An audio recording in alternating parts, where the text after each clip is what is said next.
Haleluya, Yesus ku percaya.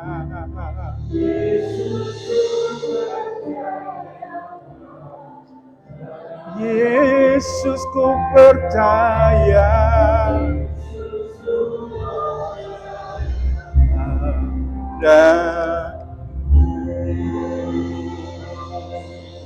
Haleluya,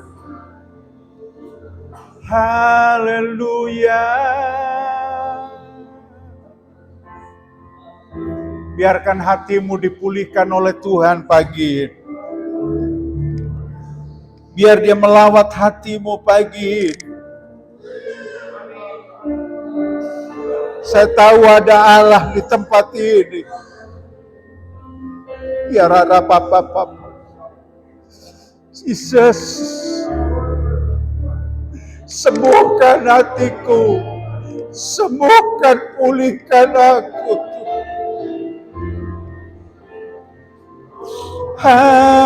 Haleluya, Yesus.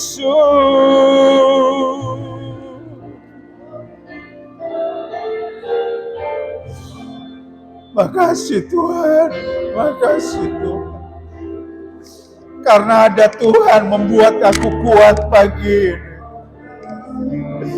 Karena ada pertolongan Tuhan membuat kami punya pengharapan.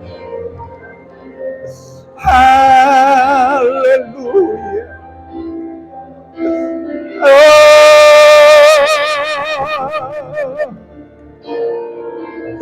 Jesus.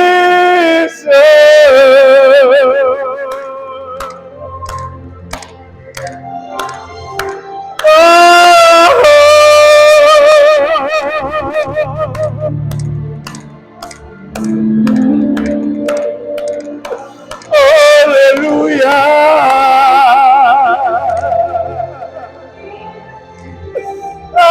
Haleluya.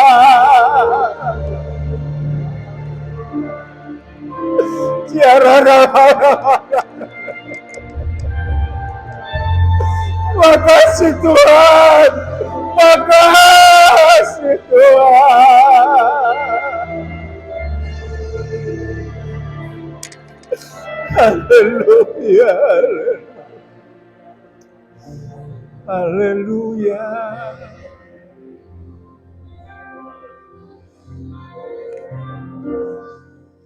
Kau berfirman dan sembuhkan, kau bersabda dan selamatkan. Tiada yang mustahil bagimu, Yesus ku percaya pada. Sekali lagi kau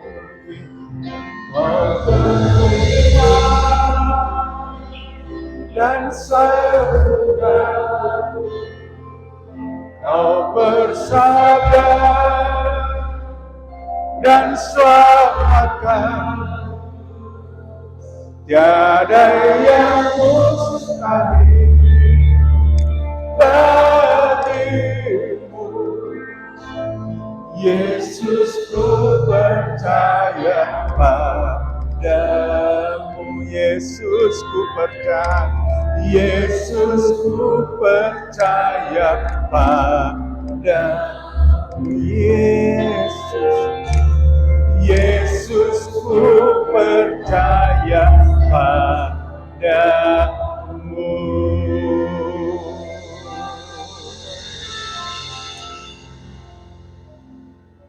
Percaya pagi ini aku sudah disembuhkan oleh Tuhan. Hati kami yang terluka dipulihkan oleh Bapa. Kami sudah dilawat oleh Tuhan. Terima kasih Tuhan, Kau telah terima kembali aku apa adanya. Kasih-Mu tak berkesudahan, cinta-Mu yang tak habis-habisnya. Kami mau terus mengasihi-Mu Tuhan. Kami mau terus melayani-Mu, meskipun penuh dengan kesukaran yang seperti sekarang. Tapi Tuhan sanggup menolong kami. Terima kasih Tuhan. Kami bersyukur. Kami siap menerima firman. Sampaikan menjadi berkat bagi kami. Dalam nama Tuhan Yesus kami bersyukur. Haleluya. Amin. Tuhan berkati. Shalom. Saya percaya saudara sudah diberkati Tuhan dalam penyembahan. Amin. Wow, saudara, saya merasakan kuasa Allah begitu dahsyat sekali. Dan tanpa takut terburu-buru karena waktu. Jadi kita sekarang kalau mau ibadah sampai 5 jam juga nggak apa-apa, saudara. Puas-puasin, saudara. Selama ini kalau kita ibadah selalu dihitung dengan waktu. Iya, udah 2 jam, udah habis Pak pulsa kita. Tapi hari ini saudara mau 5 jam, mau tiap hari ke sini juga silahkan, saudara. Pak Gultom, Bu Gultom itu pintunya selalu terbuka, saudara. Mau doa, mau apa dan sebagainya, silahkan, saudara kekasih. Baik, kita masih melanjutkan khotbah menggali kitab Yesaya pasal 60. Kita membaca kembali kitab Yesaya pasal 60 ayat 1 sampai ayat yang kedua. Yesaya 60 ayat 1 sampai yang kedua. Kita membaca sama-sama 2, 3. Bangkitlah, menjadilah terang, sebab kemuliaan Tuhan terbit atasmu. Sebab sesungguhnya kegelapan menutupi bumi dan kekelaman menutupi bangsa-bangsa. Tetapi terang Tuhan akan bangkit atasmu dan kemuliaannya akan menjadi nyata atasmu. Tuhan berkati.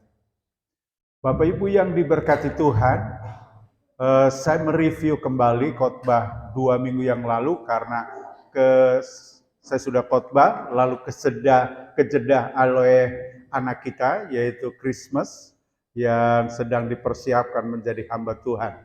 Dan kita diberkati dengan khotbahnya dengan segala kesederhanaannya, tetapi kesaksiannya sangat luar biasa. Kita dibangun, kita dikuatkan. Seorang anak muda yang telah mempersembahkan untuk Tuhan, dan Tuhan selalu membela orang-orang yang melayani kepada Dia. Saudara yang kekasih di dalam Tuhan, lalu minggu kemarin kita sudah menggali tentang latar belakang kitab Yesaya. Hal-hal apa yang terjadi dan situasinya, kondisinya. Apakah AC-nya kayaknya menjadi panas ya? Boleh diturunkan atau gimana, Nak? Atau dinaikkan? Iya. Baik, Tuhan berkati. Nah, saudara yang kekasih di dalam Tuhan Yesus Kristus, 2 minggu yang lalu menggali bahwa saudara yang kekasih, kitab Yesaya adalah kitab nubuatan. Sifat nubuatan itu yang ada 2 yang dipahami, yaitu apa yang sudah terjadi dan apa yang akan terjadi. Ya, jadi nubuatan kitab Yesaya itu dulu apa sih yang terjadi atau latar belakang apa atau mengapa hal itu terjadi, itu diungkap oleh Yesaya. Peristiwa-peristiwa yang terjadi hari-hari sebelumnya, waktu-waktu yang sebelumnya, mengapa mengalami yang masalah-masalah hidup. Lalu, apa yang akan Tuhan lakukan sesudah itu? Itulah kitab nubuatan Yesaya. Nah, dalam galian 2 minggu yang lalu, maka mengapa Tuhan mengizinkan bangsa Israel mengalami kehancuran? Peristiwanya pada waktu itu adalah tahun 700 sebelum Masehi. Jadi kalau mundur, maka sebelumnya jauh lagi ketemu. Jadi latar belakangnya kenapa bangsa ini tidak mengalami perjanjian Allah. Padahal kalau kitab Kejadian, misalnya janji melalui Abraham, Ishak dan Yakub, maka mereka menjadi bangsa yang besar, bangsa yang diberkati. Dalam segala keadaannya mereka akan menjadi pemenang dan luar biasa. Tapi faktanya hidupnya saudara yang kekasih, dalam kasus kitab Yesaya, mereka mengalami penderitaan dan bahkan penderitaan. Di antaranya Israel terpecah menjadi 2, Israel menjadi hancur dan akhirnya mereka porak-poranda. Apakah Allah menjadi kejam? Tentu tidak. Dan kita sudah menggali 2 minggu yang lalu, latar belakangnya adalah ketika mereka berubah setia. Mereka tidak lagi sungguh-sungguh melayani Tuhan. Ketika mereka tidak mengabdi kepada Tuhan. Ingat apa yang disebut pelayan atau melayani Tuhan, kita sudah belajar bersama, Jemaat Victory semua adalah pelayan Tuhan. Jadi pendeta atau tidak jadi pendeta, masuk struktur atau tidak masuk struktur, maka semua orang adalah hamba Tuhan, pelayan Tuhan. Amin. Bilang kepada sebelahnya, ingat kita adalah hamba Tuhan. Sebab hanya 2 hamba. Kalau enggak hamba Tuhan, berarti hamba setan. Cuma 2 perhambaan. Kalau enggak hamba Tuhan, berarti dia hambanya setan. Nah, tanya sebelahnya, kau hamba yang mana itu? Nah, saudara yang kekasih di dalam Tuhan Yesus Kristus, pengertian hamba Tuhan bukan pendeta. Kalau pendeta beberapa orang saja. Saya, Ibu Gembala, dan Esther, ini calon pendeta juga, 1 saudara yang kekasih. Itu baru calon. Nah, saudara yang kekasih di dalam Tuhan, tapi kalau bicara hamba Tuhan, maka semua kita adalah hambanya Tuhan, pelayannya Tuhan. Masuk di struktural atau tidak masuk struktural, maka engkau harus melayani Tuhan. Misalnya begini, kalau saudara pedagang cabai, tetap jadilah pedagang cabai. Tetapi yang melayani Tuhan, menjadi kesaksian dimanapun berada, memuliakan Tuhan praktek hidupnya. Amin. Harus begitu. Saudara menjadi pegawai swasta, menjadi kaum buruh, jadilah seorang hamba Tuhan. Nah, bangsa Israel berubah setia.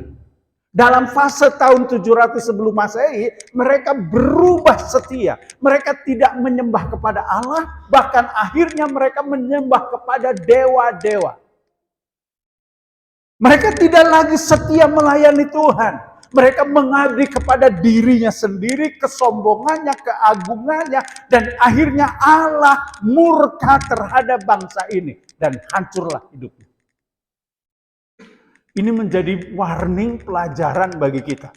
Ingat, kalau Tuhan percayakan hari-hari ini sebuah pelayanan hidup kita, dalam konteks pelayanan tadi bukan pendeta, maka ingat, jangan berubah setia. Jangan berubah setia. Teruslah engkau menjadi seorang saksinya Allah dimanapun berada. Setialah terus beribadah kepada Tuhan. Setialah melayani Tuhan. Jangan berubah oleh karena berkat. Jangan berubah oleh karena hartamu. Jangan oleh karena pangkatmu.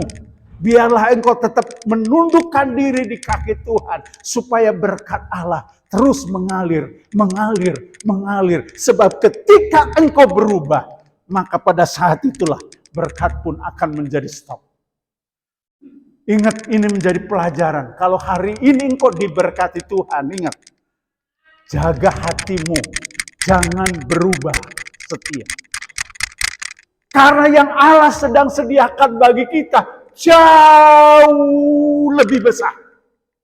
Jadi kalau hari ini seperti yang saudara alami, rumah bagus, mobil bagus, kendaraan bagus, keluarga yang bagus, dan sebagainya. Ingat, itu baru sebagian kecil. Allah sedang sediakan jauh lebih lagi. Tapi ingat, begitu engkau berubah, pada saat itulah stop. Itu yang dilihat, itu yang dipotret oleh kitab Yesaya. Dan mereka ketika berubah, maka kehancuran demi kehancuran. Di antara kehancurannya itu tadi, Israel menjadi terpecah menjadi 2. Bahkan akhirnya dua-duanya ditawan ke Babelonia dan Israel menjadi porak-poranda. Bapak Ibu yang diberkati Tuhan, untungnya, saya selalu pakai untung, Allah kita ukurannya bukan Allah yang model kita. Kalau dia murka, dia selalu mau memulihkan. Selalu mau memulihkan keadaannya. Dan Tuhan tidak akan menghendaki umat itu hancur. Ingat, Ini menjadi pelajaran yang berikutnya adalah kalau hari ini engkau sedang mungkin mengalami proses dari Tuhan. Dihancurkan, saya pakai tanda yang paling ekstrim. Sehingga hidupmu mengalami masa-masa yang pahit, fase-fase yang pahit. Ingat, Allah kita adalah Allah yang mau memulihkan keadaan kita. Kuncinya apa? Ini yang mau saya sampaikan, beberapa tips. Yang pertama, saudara yang kekasih, pemulihan hanya terjadi apabila datangnya dari Tuhan.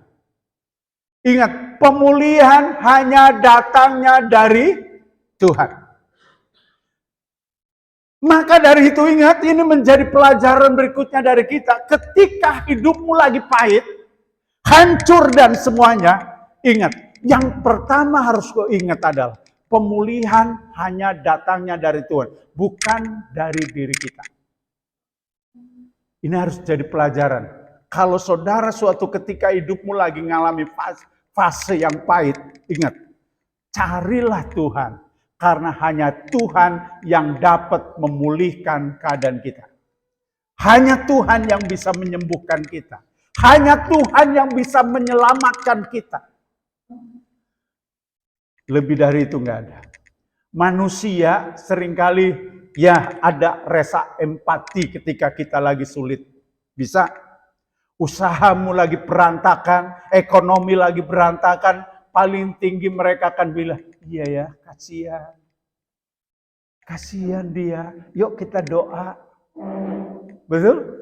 Paling tinggi. Mungkin besuk sekali, dua kali, tapi nggak selamanya dia akan menjadi sahabatmu terus-menerus. Duitmu menjadi bersahabat ketika masih sama-sama punya duit. Ketika duitmu habis, jangan-jangan dia juga akan sayonara daripada dirimu. Sekali neraktir, dua kali neraktir, tiga kali neraktir, nggak mungkin lebih akan terus-terus meneraktir di temanmu. Tapi dengar, engkau punya Allah yang sanggup dan dia merencanakan pemulihan terhadap hidup kita. Dan itu yang dinubuatkan oleh Yesaya. Maka dalam ayat ini bangkitlah katanya. Inisiatifnya dari Tuhan. Bukan oleh inisiatif bangsa Israel. Karena bangsa Israel sendiri pada waktu itu ditawan 70 tahun. Artinya saya mau ngomong begini. Pemulihan dari hidup kita, keluarga kita, usaha kita, itu datangnya oleh karena anugerah Tuhan. Bukan oleh karena hidup kita. Mari kita mau belajar dari hidup kita.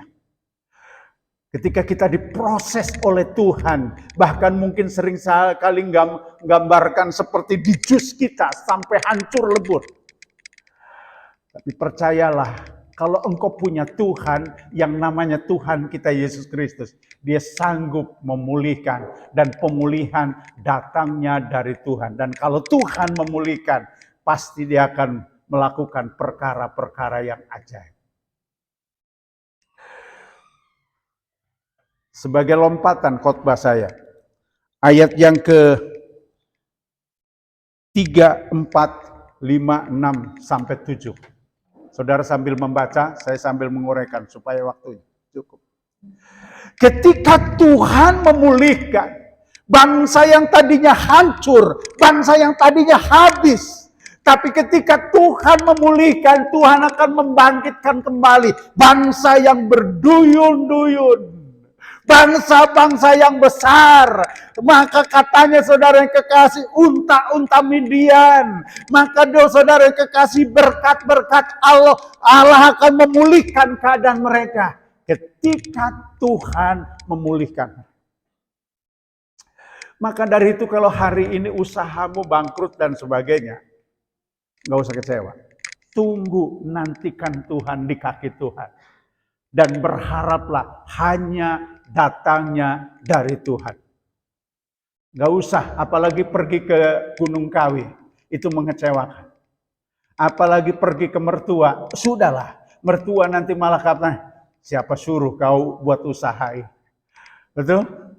Punya teman kalau cerita nanti malah dia, saudara yang kekasih, dia akan membuli kita dan cerita kemana-mana.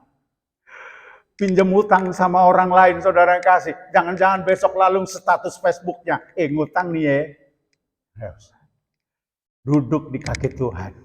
Sebab kita tahu pertolongan, pemulihan, usaha hidup kita hanya datangnya dari Tuhan. Bangsa Israel, saudara yang kekasih, maka adalah bangsa yang dikepung oleh seluruh bangsa-bangsa. Gak ada yang dapat menolong. Tapi ketika Tuhan mau memulihkan, pasti dia akan melihat kemuliaan Allah yang nyata bagi kita. Makanya saudara yang kekasih di dalam Tuhan Yesus Kristus, ayat-ayat ini menggambarkan bahwa pemulihan hanya datangnya dari Tuhan. Lalu itu dari aspek Tuhan. Makanya ayat ini Tuhan yang berinisiatif, bangkitlah. Rupa-rupanya saudara yang kekasih, selain inisiatif pemulihan datangnya dari Tuhan, aspek yang sangat penting juga ada perintah dari Tuhan. Betul? Maka ayat ini, bangkitlah, jadilah terang. Itu perintah. Nah, jadi kalau saudara ingat, karena ini tadi saya sudah katakan ini nubuatan. Nubuatan itu dua hal, yang dulu dan yang akan datang. Peristiwa ini akan terus berlaku sampai hari ini. Ketika Tuhan izinkan kita diporak-porandakan masa lalunya karena gagal, ingat, masa depan Tuhan masih beri pengharapan. Tapi pemulihan inisiatifnya datangnya dari Tuhan. Lalu di pihak kita, ayat ini mengatakan, bangkit. Bukankah kalau ayat sebelumnya saya mengatakan inisiatifnya adalah Tuhan? Ya. Tapi di sisi lain kita juga harus bangkit. Bangkit dari mana? Dalam konteks bangsa Israel ini adalah yang tadinya marsamburetan hidupnya. Yang tadinya hidup dalam dosa, hidupnya tadinya nggak benar, hidup yang tadinya melayani nggak benar, berpuluhan nggak benar, bekerja nggak benar, dan sebagainya. Harus bangkit dari pola hidup yang lama. Jadi kalau selama ini saudara yang kekasih, nggak sungguh-sungguh ibadah kepada Tuhan, hari ini harus dipulihkan. Amin. Harus bangkit. Hal sederhana misalnya, nggak usah dulu yang hebat spektakuler. Sederhana aja. Kalau selama ini dengar khotbah sambil main game, sekarang stop gamenya. Amin. Tanggung Pak Pendeta. Aduh. Jadi matikan dulu handphonenya. Termasuk status Facebookmu, stop dulu. Mantap kali khotbah Pak Pendeta. Kelihatannya sih saudara yang kasih langsung update khotbah. Tapi sudah mulai nggak benar. Amin.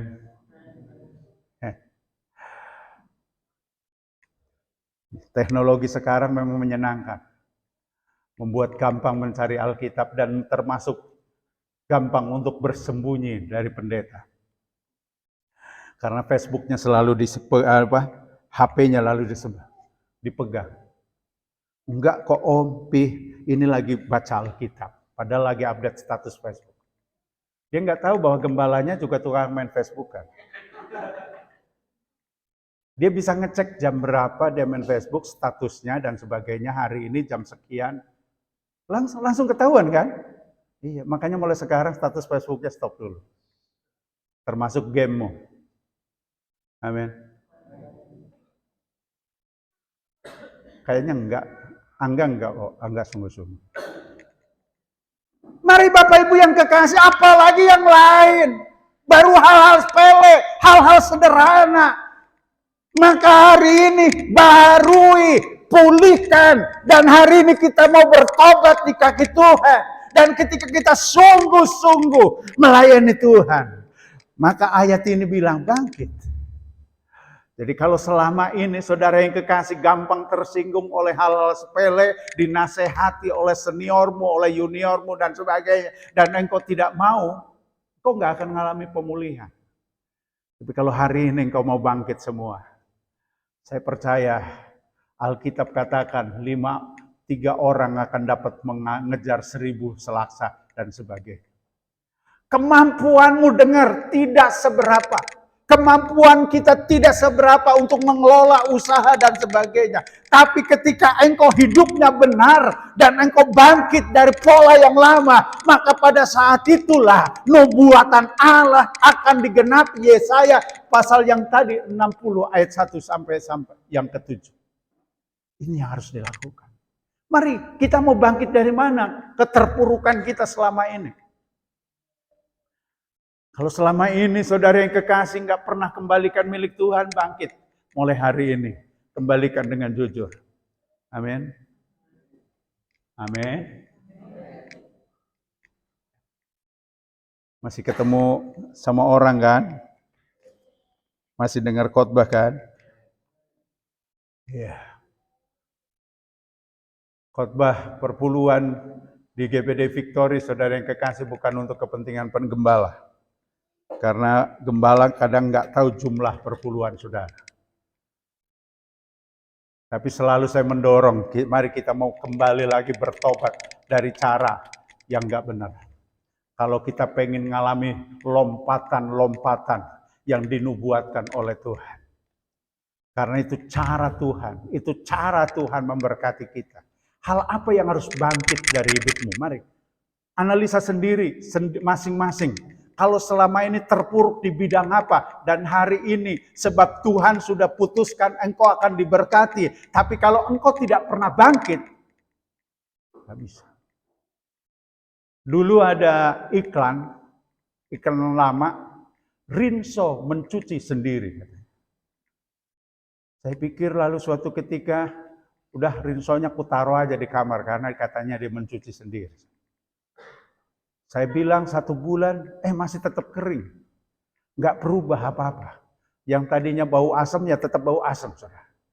Padahal katanya iklan itu, Rinso mencuci sendiri. Saya tunggu 1 bulan, masih tetap nggak bersih, saudara. Rupa-rupanya saudara yang kekasih, bukan cuma sekedar mencuci sendiri, sudah ditaruh, harus taruh air. Udah taruh air, saudara yang kekasih, harus tetap kucek-kucek dan sebagainya. Barulah Rinso menjadi bersih. Apakah keliru iklan itu? Tentu tidak. Dia sedang mengajarkan pada kita 2 perspektif. Di satu sisi Allah bekerja untuk kita, tapi diri kita juga harus meninggalkan kebiasaan-kebiasaan buruknya. Dan kita kembali lagi pada visi awal Allah. Hari ini kalau engkau pengen diberkati oleh Tuhan, pendetamu boleh khotbah sampai bibirnya jontor, saudara yang kekasih. Kalau engkau tidak menangkap visinya Allah, dan engkau tidak melakukannya, dan tidak hidup dalam kebenaran, engkau nggak akan ngalami. Mari kita mau belajar ketika mendengar khotbah, yes, amin, dan kita lakukan. Maka engkau akan mendapat visi Allah, nubuatan Allah yang dijanjikan Allah bisa menjadi milik kita. Itu. Lalu engkau kerja totalitas, sungguh-sungguh. Kalau selama ini 2 jam kerjanya, saudara yang kekasih, hari ini 4 jam. Tahun ini 4 jam. Bahkan kalau perlu saudara yang kekasih, 10 jam kita kerja. Harus lakukan. Karena Alkitab juga mengajarkan kepada kita, saudara yang kasih, yang malas itu jangan diberi makan. Mari kita mau kerja keras, tetapi ingat, ada janji Allah dan di aspek kita di sisi lain bangkit kita. Kalau selama ini saudara yang kekasih cuma ngandalin gaji, ibu-ibu mari kita mau bangkit. Kalau perlu mulai jualan cabai, jualan sayur, jualan apa lagi yang bisa dijual. Supaya meningkatkan ekonomi kita. Karena hari-hari ini saudara yang kasih, hari masa yang sukar. Hari yang ketat. Tapi kalau kita mau melakukannya dengan visinya Allah yang dinubuatkan, Allah akan mengalami kebangkitan seperti Yesaya pasal yang ke-60 ayat 1 sampai 7. Itu akan menjadi milik kita. Amin. Beberapa jemaat saya melihat saudara yang kekasih, dia mulai gerak usaha-usaha sedikit kecil, sederhana. Tapi ketika itu lompatannya ditindakkan dengan Tuhan, percayalah Tuhan bisa memberkati kita untuk hal-hal yang besar. Karena kupastikan ini yang sekarang pengusaha-pengusaha. Dulu mulainya juga cuma modal dengkul, saudara. Saya tahu betul, bukan langsung bim salabim jadi pengusaha besar, enggak. Tapi ketika mulai melangkah, Tuhan campur tangan. Mari Tuhan akan lakukan hal-hal hebat pada kita. Tapi butuh ada yang kesediaannya bangkit. Dan seperti tadi, Rinso bukan cuma mencuci diri sendiri. Tapi bersama-sama kita dengan Allah kita dapat melakukan perkara-perkara yang besar. Amin. Kau pengen jadi pemain musik, main keyboard yang bagus. Gak bisa cuman bim salabim berdoa 24 jam. Oh haleluya, dalam ditengkingin keyboardnya. Kalau enggak dimulai dengan tindakan kita, mulai belajar main keyboard. Amin. Kupastikan ini para pemain-pemain yang hebat ini, Bang Cornel, Bang John dan sebagainya, itu hebat dimulai dari satu pergumulan. Saya yakin mulainya salah-salah. Tapi diberi kesempatan dan terus belajar lagi, dan belajar lagi. Dan itu pun suatu ketika masih kepleset. Beberapa minggu yang lalu mereka kepleset juga main musik. Gak apa-apa. Bangkit lagi. Amin. Ya. Usahamu boleh bangkrut, bisa. Gak ada jaminan kau akan terus-menerus mulus. Tapi ingat, engkau kalau jatuh, bangkit kembali. Karena ada janji Allah. Allah akan membangkitkan kembali, kita akan datang kepada Tuhan. Maka akan ada pemulihan terjadi bagi hidup kita. Bilang kepada pasangan hidupmu, iya ya, ayo bangkit. Kalau selama ini jual cabai, mulai bangkit. Kalau selama ini cuma cabai, mungkin perlu tambah bawang. Udah ada bawang dan cabai, mungkin perlu ditambah supermi dan sebagainya. Amin. Gak usah makan gengsi. Gak usah. Masa cuma jadi pedagang cabai? Udahlah. Semua juga dimulai dari yang kayak gitu. Tapi ketika mau bangkit lagi. Jatuh, bangkit lagi. Sampai kalau perlu saudara yang kekasih gak bisa jatuh lagi. Kenapa? Sudah di paling bawah. Gak apa-apa. Percayalah Allah yang telah berjanji. Dia dapat mengubah keadaan kita. Wow. Dan bukan cuma bangkit, saudara yang kasih, ayat ini mengatakan menjadi terang. Orang lagi terpuruk, ekonominya lagi terpuruk, situasinya Israel lagi terpuruk, semuanya lagi tidak mungkin, bangkit aja nggak bisa. Tapi ayat ini bukan cuma bangkit, mulai menjadi terang. Artinya berbuat sesuatu, itu maksudnya. Kebangkitan akan dimulai ketika engkau mulai berbuat sesuatu di bidangnya yang mana saudara mau inginkan. Kalau engkau menginginkan saudara yang kasih jadi pengusaha besar, saudara yang kekasih, jadilah mulai sekarang jadi pengusaha yang besar. Kalau bangun saudara yang kekasih namanya pengusaha, bangunnya jangan kesiangan. Udah dipatok ayam rezeki. Orang yang sekarang bisa bangunnya, saudara yang kekasih jam 10, itu karena asetnya udah banyak. Kalau kita yang masih merintis, udah kalau perlu jam 7 pagi, kita sudah ada di lapangan. Amin. Ya ilah, miskin kali khotbah. Iya. Kalau orang lain, saudara yang kekasih kerja mulai jam 7 pagi, saudara kalau perlu jam 8, jam 6 pagi saudara sudah mulai kerja. Itu orang pengusaha. Dan kalau jalan saudara yang kekasih namanya pengusaha, cara jalannya adalah dengan lapang dada. Haleluya. Yang mantap lah pengusaha kok. Matilah kau. Amin. Percayalah. Karena Allah yang mengatakan saudara, jadilah menurut imanmu.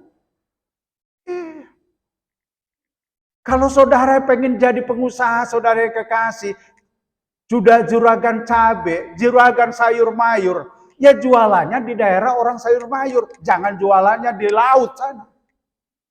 Di mana komunitas dan sebagainya hari ini saudara yang kekasih punya kesempatan banyak Tuhan. Saudara yang kasih saingan memang lagi banyak, persoalan yang banyak. Tapi kesempatan itu juga semakin banyak. Kemarin saya ngobrol dengan beberapa jemaat kita. Saya dapat inspirasi kayak gini. Saya izin Samuel, kebetulan ini anakku, jadi boleh ilustrasi. Waktu dia mau merintis usaha laundry, yang laundry ini bukan iklannya, kalau mau kepada dia sendiri langsung. Dia bilang kayak gini, kenapa kau usahanya laundry? Orang udah banyak laundry. Lalu dia jawab begini, justru kalau di daerah itu udah banyak orang pasang laundry, malah di sanalah usahanya. Loh, kok iya, kan sainganmu jadi banyak. Iya, di aspek yang satu. Tapi aspek lain berarti masyarakat di situ udah budaya mencuci pakaian dengan laundry. Coba kalau di Pulau Enggano di sana, nggak laku karena apa? Orang nggak ada yang cuci laundry. Iya juga ya. Kalau begitu bagaimana meningkat? Nah, tingkatkanlah kualitasnya, pelayanannya, sehingga orang bisa datang ke laundry kita. Betul ya, kamu ngomong kayak gitu kemarin ya? Iya, saya bukan mengada. Benar juga. Jadi kalau nunggu saingan yang nggak ada, percayalah berarti usaha itu belum dilihat orang. Nah, usaha apa sekarang yang belum nggak ada saingannya? Jadi perampok aja saingannya sudah ada. Apalagi jualan pepaya, Bu Kesi, pasti ada yang jualan pepaya. Maaf, saya panggilnya, memang dari kecil saya panggil namanya Kesi, enggak tahu nama aslinya. Cuman saya tahunya Kesi lah itu. Jadi kalau saudara yang kekasih pengen usaha nggak ada saingan, saudara yang itu berarti di Portibion nggak ada. Itu di sorga yang nggak ada saing. Betul? Jadi biarlah ada saingan, tetapi tingkatkan kualitas yang baik. Itu cara Tuhan. Amin.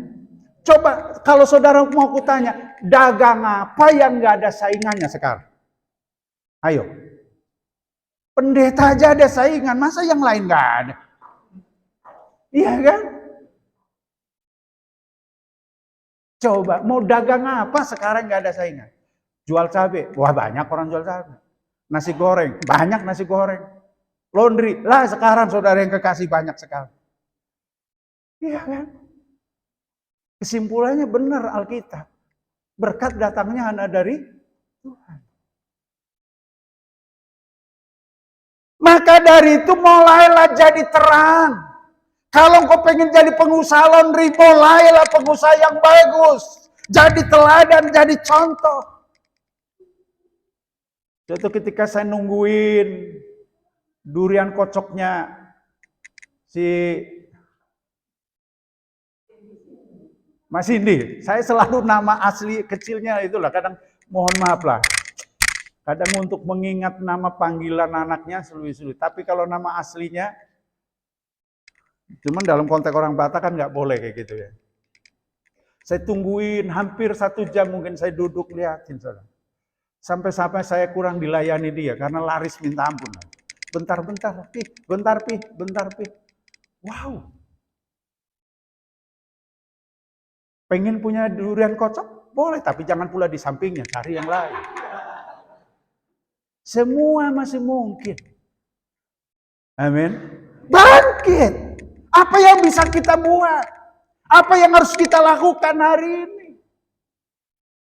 Kemarin Mak Alvin kami temuin saudara yang kekasih, dia bilang, Om doakan dalam beberapa minggu ini akan launching restorannya. Wah, namanya apa? Ibu Sri. Wah, mantap saudara. Memang udah saatnya mari kita bangkit semua. Karena kita harus bangkit dan mulai jadi terang. Beda, harus tampilannya beda, namanya terang. Jadi pedagang pupuk ya, pupuk yang berbeda. Saya nggak tahu caranya berbeda, nggak tahu, tapi harus berbeda. Kalau orang lain mungkin layanannya mungkin dengan berenggut-berenggut, kau mungkin sediakan Coca-Cola barangkali. Iya kan? Ini saatnya udah bersaing. Tapi kita harus jadi terang hari-hari ini. Bahasanya berbeda. Harus tampil berbeda. Karena udah saatnya era yang demikian. Tapi ke Alkitab menjamin itu, kembali lagi contoh Yesaya pasal 60 ayat 1, 2 sampai yang 7. Bangkitlah, maka bangsa akan berduyun-duyun kepada terangmu. Beberapa hari yang lalu saya melihat sebuah Facebook, yaitu orang heboh karena Holland Bakery. Nggak tahu itu apa di Bengkulu, apa di mana itu iklan itu. Orang sampai antri, saudara yang kekasih, panjang sekali. Saya bilang namanya Holland Bakery, padahal kita ya gitu-gitulah. Betul nggak? Kita yang makan. Tapi kenapa bisa orang antri hanya beli roti Holland Bakery, saudara yang kekasih? Kenapa? Saya temukan kebenaran. Pasti dia ada nilai bedanya, cara berterangnya, menjadi terangnya. Iya kan? Pasti ada nilai bedanya. Kalau sama, bagaimana mungkin akan berduyun-duyun? Entah pelayanannya, entah enaknya, entah dan sebagainya. Pasti mempunyai nilai plus. Meskipun secara umum yang namanya roti ya gitu-gitulah. Betul? Tapi ada punya nilai plusnya. Holland Bakery itu, saudara yang kekasih, dalam iklan itu. Tidak tahu itu di Bengkulu atau di mana. Tapi sampai ratusan meter antri untuk beli Holland Bakery-nya. Wow. Suatu ketika saudara yang kekasih di dalam Pizza Hut waktu di Bengkulu pertama kali. Sayangnya cuma sebentar aja. Itu saya pengen makan pizza. Apa namanya pizza kayak apa sih, seperti apa. Cuman baru mau beli, saudara yang kasih, antri 300 meter. Saya bilang batal. Karena mending ubi tumbuk daripada itu. Tapi pasti punya nilai lebih. Berani bangkit berbeda dari orang lain, menjadi terang. Maka enggak heran orang berbondong-bondong, berduyun-duyun kepada terang usahamu. Amin. Bilang ke sebelahnya, usahamu apa? Harus berbeda. Bang John, senggol bosmu. Beda udah, harus berbeda. Kalau sama, nggak diterge orang. Modalmu pas-pasan, temanmu terbatas, belum lagi faktor agama Islam, Kristen dan sebagainya. Nggak ada. Tapi ingat, ketika kita tampil beda dan ada Tuhan, kembali lagi bangkit dan bersama dengan Allah, maka kita dapat melakukan perkara-perkara yang hebat dari Tuhan. Amin. Saudara yang kekasih di dalam Tuhan, kehabisan contoh, masih banyak contoh, tapi kehabisan waktu. Mari kita mau melakukan hal yang demikian. Kenapa Alkitab ini, kalau saudara membaca ayat yang kedua dan ketiga, dunia ini sedang gelap, dunia ini sedang kalap, dunia ini sedang kacau balau.